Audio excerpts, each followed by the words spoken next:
যারা বড়দিনের ড্রিম ডেস্টিনেশনে পৌঁছাতে চান তাদের জন্য নিউ ইয়র্কে সাজিয়ে রাখা হয়েছে বড়দিনের সবচেয়ে বড় ক্রিসমাস ট্রি, যে গাছ প্রতি বছর ঘটা করে নিউ ইয়র্কের ঐতিহ্যবাহী রকফেলার সেন্টারে স্থাপন করা হয়। 1931 সাল থেকে প্রতি বছর একই জায়গায় স্থাপন করা হয়ে আসছে গাছটি, যে গাছ সাজানো হয়েছে প্রায় 50,000-এর বেশি ডেকোরেশন আইটেম দিয়ে। প্রতি বছর এখানে হয় কনসার্ট, থাকে আইস স্কেটিং এর ব্যবস্থাও। বড়দিন মানে নানা মুখরোচক সব খাবারের আয়োজন। বিশেষ বিশেষ খাবার চেখে দেখতে যারা আগ্রহী তাদের জন্য সেরা গন্তব্য জার্মানির নুরেমবার্গ শহর। বড়দিনে ইউরোপের এই প্রাচীনতম শহরে থাকে মুখরোচক সব খাবারের আয়োজন। প্রতিটি দোকানেই থাকে দর্শনার্থীদের জন্য জিঞ্জার ব্রেড, ক্যান্ডি ক্যান এবং বিয়ারের ব্যবস্থা। সান্টা ক্লজের সাথে যারা বড়দিন উদযাপন করতে চান তাদের জন্য সেরা গন্তব্য ফিনল্যান্ড।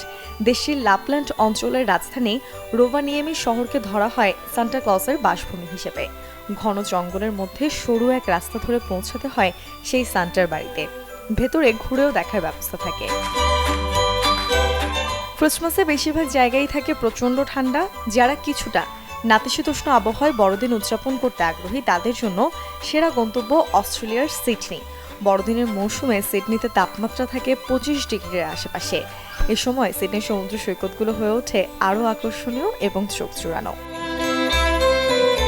বড়দিনের উৎসব মানেই যেন চকোলেটের ছড়াছড়ি। এই সময়টায় বেলজিয়ামের ব্রুস শহর রীতিমতো চকলেটের শহরে পরিণত হয়, কারণ শহরের সাজসজ্জাতেও থাকে চকলেটের চমকপ্রদ ব্যবহার। আলোকসজ্জায় চকলেটের ব্যবহার দেখে আপনিও অবাক হবেন নিশ্চয়ই। মুর্শন ঐশী, চ্যানেল 24।